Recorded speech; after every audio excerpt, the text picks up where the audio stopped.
महाराष्ट्र के नागपुर के रेशिमबाग ग्राउंड पर धीरेन्द्र कृष्णा शास्त्री का राम कथा का आयोजन था। उसी दरमियान 2 दिन दिव्य दरबार और प्रेत दरबार भी लगने वाला था। कल 11 तारीख को ही राम कथा का समारोप कर धीरेन्द्र महाराज यहाँ से चले गए। उसका क्या कारण था कि यहाँ से उनको जल्दी ही 2 दिन पहले जाना पड़ा? इसी सिलसिले में हमसे बात करने के लिए जादूटोना विरोधी कायदा समिति के सह अध्यक्ष प्राध्यापक श्याम मानव जी है। मानव जी, न्यूज़ नागपुर में आपका स्वागत है। मानव जी, क्या कहेंगे कि आज जो धीरेन्द्र महाराज यहाँ पर 8 तारीख से 13 तारीख के लिए आए थे, बीच में ही 11 तारीख को उन्होंने अपना कार्यक्रम छोड़ चले गए, क्या कारण हो सकता है इसके पीछे? नहीं, सीधी सी तो बात है कि उन्होंने पहले से डिक्लेयर किया था कि 13 तारीख तक का कार्यक्रम होगा। उनकी वैसी पत्रिका भी सबको भेजी गई है, पोस्टर्स भी उस ढंग से हैं, पेपर में भी उसी ढंग से न्यूज़ आई थी। और 13 तारीख का कार्यक्रम होने के पहले ही 2 दिन वो चले गए। इसका मतलब साफ है कि वो नागपुर से भाग गए। क्यों उनको नागपुर से भागना पड़ा? उसके पीछे के 2 कारण हैं। एक कारण है अखिल भारतीय अंधश्रद्धा निर्मूलन समिति, जो 40 सालों से इस खास कर महाराष्ट्र में और आसपास के प्रांतों में काम कर रही है। ये समिति ने आज तक कई बाबाओं का भंडाफोड़ किया है। यहां बड़े बड़े बाबाओं को नागपुर से भगाया है। इसीलिए नागपुर को पोलखोल शहर, ये अखिल भारतीय अंधश्रद्धा निर्मूलन समिति ने, बाबा ने जो राम कथा कही है उसके बारे में कोई ऑब्जेक्शन नहीं उठाया, क्योंकि राम कथा उनको कहने का अधिकार है, लोगों ने भी सुनना चाहिए। ये लोगों के धार्मिक स्वातंत्र्य का हिस्सा है, स्वतंत्रता का हिस्सा है। लेकिन उसके साथ में उन्होंने जो दिव्य दरबार लगाया था उसमें वो काफी चमत्कारों का दावा करते हैं। जैसे कि उनका दावा है कि वो अपने भक्तों का नाम अपने आप पहचानते हैं, उनके पिताजी का नाम पहचानते हैं, उनकी उम्र बता सकते हैं। इतना ही नहीं, उनका मोबाइल नंबर बता सकते हैं। इतना ही नहीं तो अपने भक्तों के घर में जाकर कौन से रूम में, कौन से अलमारी में कौन सी चीज रखी है वो भी पहचानते हैं। ये सब दावे उन्होंने इसके पहले जो दिव्य दरबार लगे, जिसके वीडियोस यूट्यूब पर उपलब्ध है, उनमें किए ही थे। और वो 8 और 7 तारीख को यहाँ दिव्य दरबार करने वाले हैं, हमको पता चल गया था। हम राह देख रहे थे कि इनका दिव्य दरबार हो, ताकि नागपुर में इसी बाबा का, ये धीरेन्द्र कृष्ण महाराज का दिव्य दरबार हो रहा है। दिव्य दरबार में उन्होंने इस ढंग से दावे किए हैं तो कानून भी लागू होता है और हमको कहने का अधिकार भी प्राप्त होता है कि भाई आप ऐसे दावे करते हो तो सिद्ध कर बताए। इसलिए अखिल भारतीय अंधश्रद्धा निर्मूलन समिति ने उनको आह्वान दिया था कि हम आपके सामने 10 व्यक्ति रखेंगे। इन 10 व्यक्तियों के नाम आपके आप में जो अंतर्ज्ञान है, जो आप कहते हो कि आप भक्तों का नाम से लेकर हर चीज आप अपने आप पहचान सकते हो और भक्तों के घर में जाकर देख सकते हो, इसको क्लेरोवायंस कहते हैं। हम अपनी भाषा में इसको अंतर्ज्ञान या फिर दिव्य दृष्टि कहते हैं। तो यह सिद्ध करने के लिए आप आगे आइए। हम 10 व्यक्ति आपके सामने रखेंगे। ये 10 व्यक्तियों के नाम, उनके पिताजी का नाम, उनका उम्र, उनकी उम्र और उसके साथ में उनके मोबाइल नंबर आपको बताने हैं। इतना ही नहीं तो पास के ही रूम में जहां ये कंडक्ट होगा, ये पूरी चुनौती, उसके पास के ही रूम में हम 10 चीजें रखेंगे। वहां पर रिकॉर्डिंग भी होगा, वीडियो रिकॉर्डिंग भी होगा, ताकि उसमें कोई हम गड़बड़ी नहीं कर रहे हैं ये आपको पता चले। और आपको अपनी दिव्य दृष्टि से, क्लेरोवायंस से आपको पहचानना है कि ये 10 चीजें क्या है। ये दोनों चीजें 2 बार आपको करनी है। ये चुनौती 2 बार रिपीट करनी है, क्योंकि पहली बार आपकी भी गलती हो सकती है, हमारी भी गलती हो सकती है। अगर उसमें सच्चाई है, सत्य है, तो 2 बार रिपीट करना संभव है, इसलिए 2 बार रिपीट होगी। और दोनों बार अगर आप 90% करेक्ट अगर रिजल्ट देते हो, 100% का हमारा आग्रह है। हालांकि ये दिव्य शक्ति है, इंसान से गलतियां होती है, दिव्य शक्ति से तो कोई गलतियां होने की गुंजाइश नहीं। इसके बावजूद 10% आपको छूट है। 90% अगर 2 बार आप रिपीट करते हो, रिजल्ट देते हो, तो आपको अंधश्रद्धा निर्मूलन समिति अखिल भारतीय का 30 लाख रुपए का प्राइज मिलेगा। हाँ। लेकिन उसके लिए 3 लाख रुपए आपको डिपॉजिट करना है। अदरवाइज आप विदाउट डिपॉजिट, पैसों के लिए नहीं, ऐसा भी आह्वान स्वीकार सकते हो। ये आह्वान देने के बाद में उनके सामने चारा क्या था, क्योंकि लोगों को लगता है कि उनमें दिव्य शक्ति है, लेकिन उनको मालूम है कि मैं ठगी करता हूं। दिखता है साफ। जैसा यहां पर जो वीडियो हुआ 7 और 8 तारीख को, उनका जो आपने जैसा उल्लेख किया, दिव्य दरबार भरा, साथ में प्रेत दरबार भरा। उसमें वो एक व्यक्ति को पूछते तुम्हारे पिताजी का नाम क्या है, शंकरलाल, और फिर उसको कंपेल करते हैं कि अब माइक पर कहो मैंने पहचाना तुम्हारे पिताजी का नाम शंकरलाल। अब इससे बड़ी मूर्खता क्या हो सकती है? वीडियो में उन्हीं के ओर से प्रसारित हुआ ये वीडियो, और उसको कहते हैं अगर तुमने नहीं कहा माइक पर तो देखो तुम्हारे सब कान मैं बाहर कर दूंगा, धमकी भी देते। तो इस ढंग की कई बातें उन्होंने कही है, तो उसके आह्वान देने के कारण उनको भागना पड़ा। दूसरी बात, जादू टोना विरोधी कानून जो महाराष्ट्र का है, उसका जादू टोना विरोधी कानून प्रचार प्रसार अमल बजावनी समिति है, उसका मैं सह अध्यक्ष हूँ, ये नाम भी मिला है। सर कैसा है कि आपकी ये सारी बातें तो सोशल मीडिया पे भी गई है, प्रिंट मीडिया ने भी कवर किया, इलेक्ट्रॉनिक मीडिया ने भी कवर किया है। ये आह्वान उन तक गया क्या? उन तक गया क्या ये आह्वान? डेफिनेटली गया है भाई। मीडिया में इतने बड़े पैमाने पर ये बात छपकर आ रही है, इतनी बड़ी प्रेस कॉन्फ्रेंस हुई, उनके साथ में ये सब बातें की, आपने भी खुद जाकर उनको कहा है, कई मीडिया के लोगों ने कहा है, तो ये बात तो उन तक पहुंची है। और वो खुद यहाँ के नहीं है, लेकिन आयोजक तो नागपुर के हैं ना, उनको तो सभी चीजें मालूम है ना। वो आयोजक मुझे भी पहचानते हैं, अखिल भारतीय अंधश्रद्धा निर्मूलन समिति को भी पहचानते हैं, सरकार को भी पहचानते हैं। कल इनमें से आयोजकों में से मैंने एक को फोन किया था, तो उन्होंने बोला था कि बाबा को काम था तो निकल गए, बाबा को कैंसर हॉस्पिटल के लिए कुछ मीटिंग में जाना तो निकल गए। वो इसका मतलब वो भागे नहीं है यहाँ से, लेकिन हम आयोजक है यहाँ पे, किसी को कुछ तकलीफ है तो हमसे आके मिले।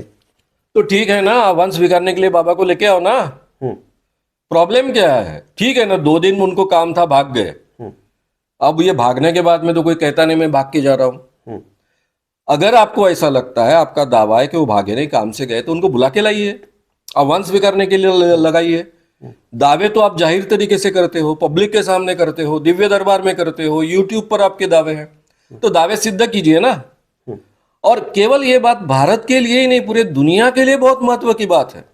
आज तक पूरे दुनिया में किसी में इस ढंग की दिव्य शक्ति है, क्लेरोवायंस की क्षमता, यानी कहीं भी जाकर देख के आने की क्षमता है, ये सिद्ध नहीं हुआ है।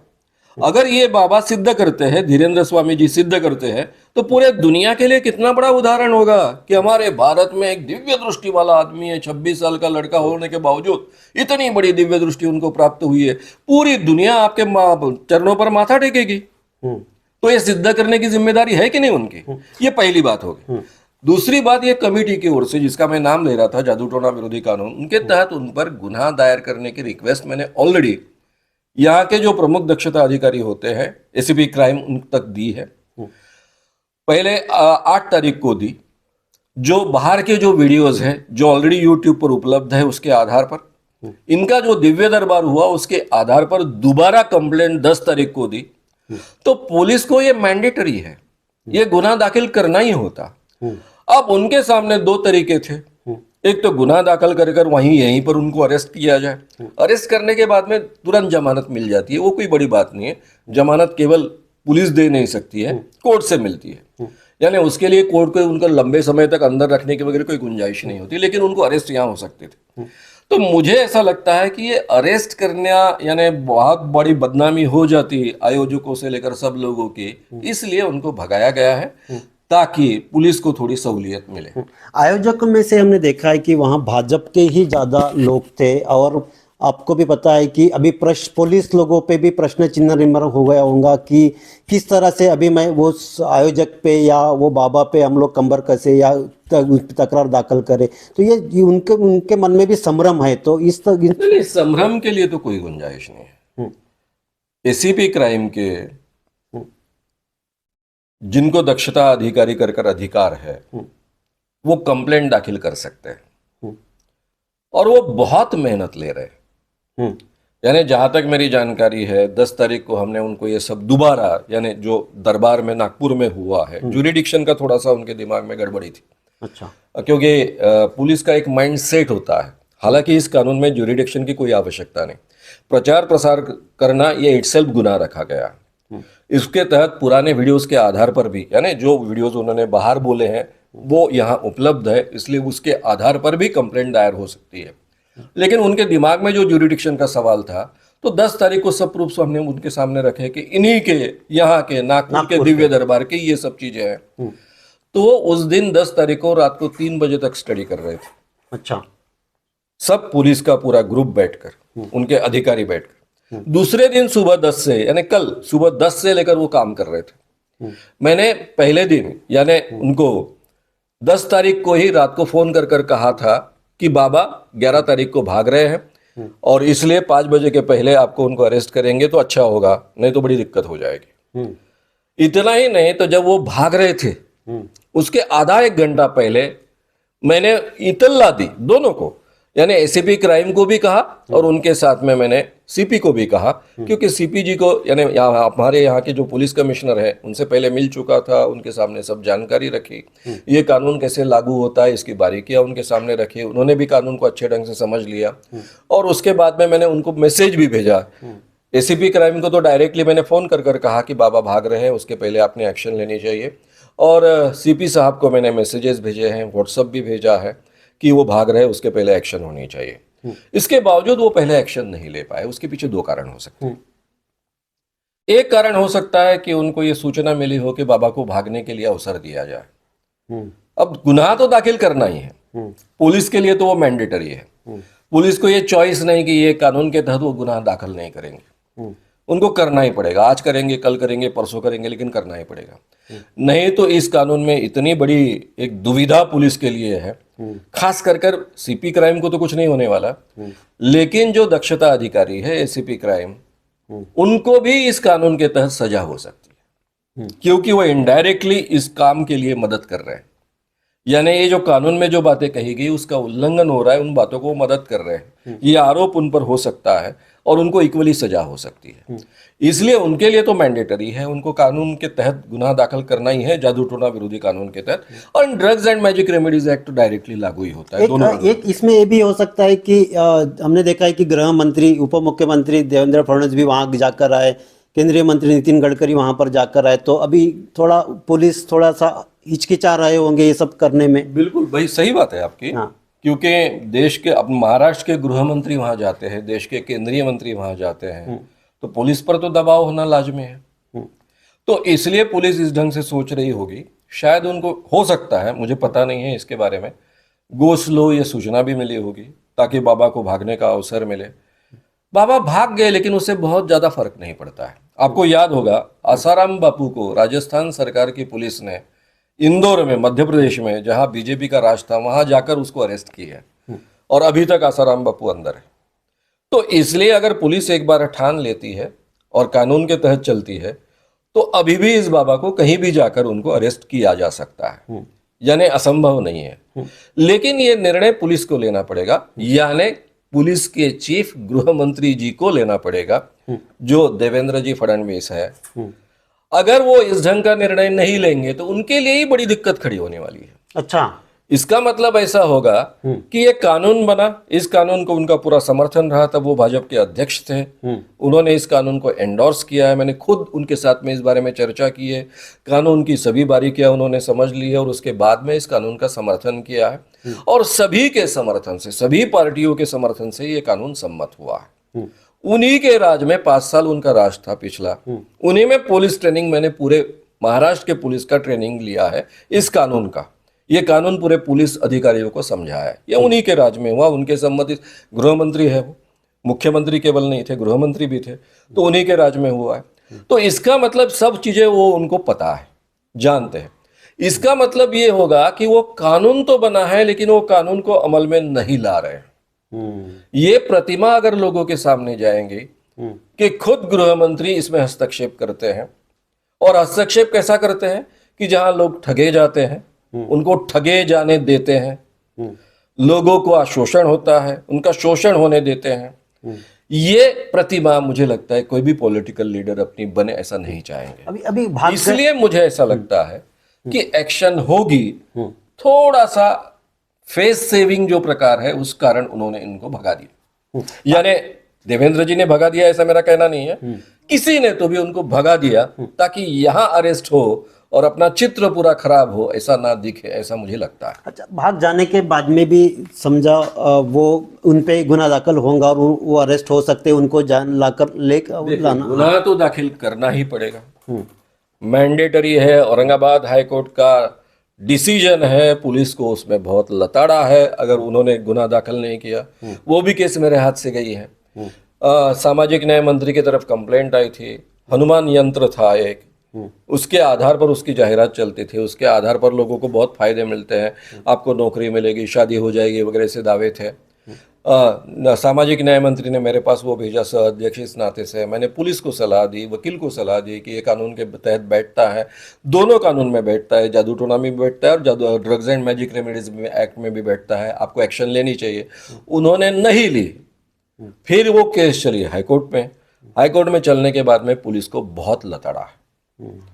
तो ये निर्णय तो आ गया है, तो इसमें पुलिस को लताड़ा जाएगा। और मुझे लगता है कोई भी अधिकारी हाईकोर्ट जैसी संस्था के द्वारा अपने आप को लताड़ लेना ठीक नहीं समझता है।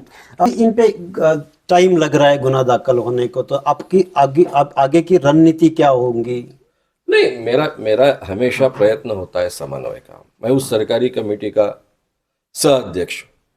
तो मेरा पहला प्रयास तो यही रहेगा कि पुलिस को जो समय लगता है, मैंने पहले ही कहा कि उन्होंने बहुत मेहनत ली है, मेहनत ले रहे हैं, तो गुनाह दाखिल करे। वो चाहे तो कहीं से भी ला सकते हैं, मैंने आसाराम बाबू का उदाहरण आपके सामने रखा ही है। तो पुलिस अपना काम कड़ाई से करे, उनको जो अवसर चाहिए वो लीजिए, उन पर जो भी कुछ पॉलिटिकल थोड़े से कंस्ट्रेंट्स होते हैं वो भी संभालिए, लेकिन एक्शन लीजिए। उनको एक्शन तो लेना पड़ने वाला है, वो टाल नहीं सकते। अगर समझो ऐसा हुआ कि पुलिस ने इसके बारे में गुनाह दायर नहीं किया, तो इसका मतलब ये जादू टोना विरोधी कानून को कोई मतलब ही नहीं है। इतनी मेहनत से हमने वो किया है, सभी पार्टियों ने उसका समर्थन किया है। ये कानून बनने के लिए 2005 से लेकर 2013 का समय लगा है। इतना सब होने के बावजूद अगर इस कानून का हम इम्प्लीमेंटेशन नहीं करेंगे तो इसका मतलब ये हो गया है कि ये कानून को कोई मतलब नहीं। फिर उल्टा इस गवर्नमेंट ने ऐसा करना चाहिए, कानून को खारिज कर देना चाहिए या फिर उसको इम्प्लीमेंट करना चाहिए।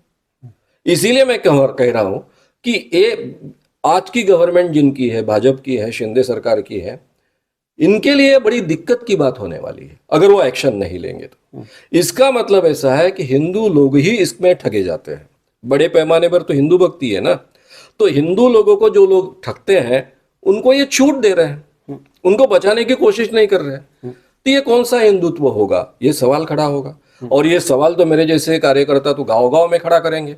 और मेरे पास तो 40 वक्ताओं की फौज है, बड़े अच्छे बोलने वाले सब हम लोग हैं। हम पूरे महाराष्ट्र में जन जागरण इसके प्रति करेंगे। यहाँ नहीं केवल यहाँ तक की बात, हाईकोर्ट का ऑलरेडी निर्णय आ चुका है, हाईकोर्ट में केस जाएगी, हाईकोर्ट में केस दाखिल होगी, पुलिस के खिलाफ भी होगी और सबके खिलाफ होगी। अच्छा, फिर उनके लिए बड़ी दिक्कत की बात होगी। ये सबकी आवश्यकता नहीं पड़ने वाली है, ये मुझे विश्वास है। लेकिन अगर कुछ नहीं किया तो हमारे सामने दूसरा पर्याय क्या है? हमारे सामने जो पर्याय होगा वो हमको अमल में लाना पड़ेगा।